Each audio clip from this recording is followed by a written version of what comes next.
नमस्कार दोस्तों, मैं Rashmi Jain, yes data news Bhopal Madhya Pradesh. इस वक्त मैं मौजूद हूँ भाजपा कार्यालय में। आपको बता दें, आज बीजेपी के कार्यालय में एक प्रेस कॉन्फ्रेंसिंग का आयोजन किया जा रहा है। उपस्थित मेरे सभी पत्रकार मित्रों का मैं बहुत हृदय से स्वागत करता हूँ, आप सबका अभिनंदन करता हूँ। मित्रों, इस पत्रकार वार्ता में विशेष तौर पर देश के यशस्वी प्रधानमंत्री माननीय नरेंद्र मोदी जी ने देश के अंदर कृषि के नए कानून, जो 3 प्रकार के विधेयकों के माध्यम से जो कानून प्रावधान किए हैं और उनके आधार पर देश के किसानों को समृद्ध और सक्षम बनाने का प्रयास भारतीय जनता पार्टी की सरकार ने देश के अंदर जो किया है, और उन कानूनों के माध्यम से माननीय प्रधानमंत्री ने जो देश के अंदर जब उनकी सरकार बनी तब कहा था कि किसानों की आय दोगुनी करने का संकल्प भारतीय जनता पार्टी की सरकार ने लिया है। भारतीय जनता पार्टी का नेतृत्व किसानों को कोई प्रलोभन नहीं, उनको सशक्त और सक्षम बनाना चाहता है। उनको ही वो अधिकार देना चाहता है कि किसान स्वयं अपना निर्णय अपनी फसल पर लेने का अधिकार उनको हो।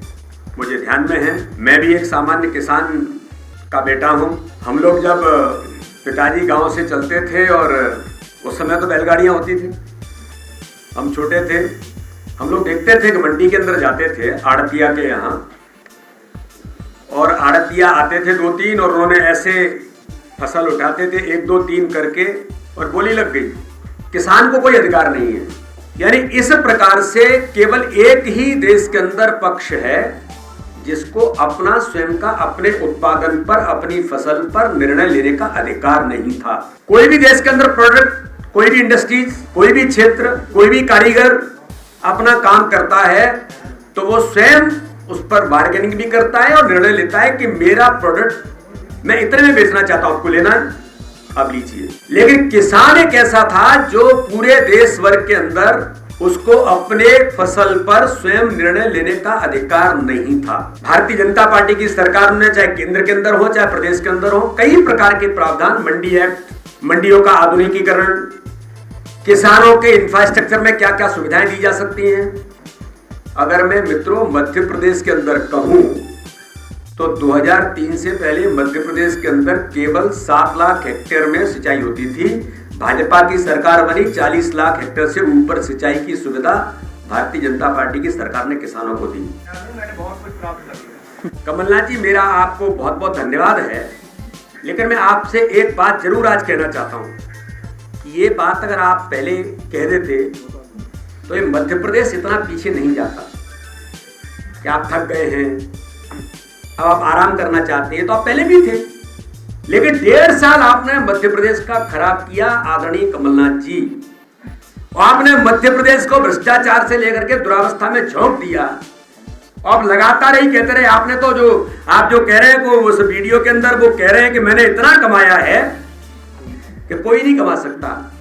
मैं आपके माध्यम से फिर उनसे पूछना चाहता हूं, ना आप उद्योगपति हैं ना आप किसान हैं, तो आपने इतना क्या कमाया है और कहां से कमाया है? ये मध्य प्रदेश की जनता जाते जाते आपसे पूछना चाहती है।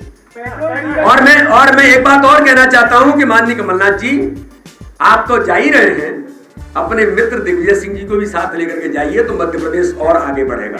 किसानों के आंदोलन को लेकर ये प्रेस कॉन्फ्रेंसिंग आयोजित की गई। आपको बता दें, आज माननीय मुख्यमंत्री शिवराज सिंह चौहान जी द्वारा वर्चुअल माध्यम से सिंचाई परियोजना का लोकार्पण कार्यक्रम आयोजित किया गया। जब उन्होंने पत्रकारों से वार्ता की, उसमें पूछे गए सवालों में उनका कहना था कि किसानों के समर्थन में हमने ये बिल पास किए हैं, और पूर्व की जो सरकार थी उन्होंने तो सूची तक पूरे तरीके से किसानों की तैयार नहीं की थी। बाकी अधूरी सूची को हमने अपने शासनकाल में तैयार किया और उनको प्रारूप में पहुंचाया है। आगे जब उनसे पूछा गया तो उन्होंने कहा कि जो उनका समर्थन कर रही है वो कांग्रेस की सरकार और जो विरोध कर रही है वो बीजेपी। ऐसा बिल्कुल भी नहीं है। आरोप प्रत्यारोप लगाते हुए उन्होंने ये भी कहा कि किसानों को, चाहे वो अमीर हो चाहे गरीब हो, हर छोटे से छोटे किसानों को 10,000 रुपए देने का प्रावधान हमने अपने शासनकाल में रखा है। आगे कई कटाक्ष वार करते हुए उन्होंने कहा कि कमलनाथ जी के ऊपर उन्होंने कहा, माननीय दिग्विजय सिंह जी के ऊपर कहा कि वो करें तो समर्थन और हम करें तो विरोध। जी हाँ, मैं Rashmi Jain, yes data news, cameraman Ajay के साथ, भोपाल।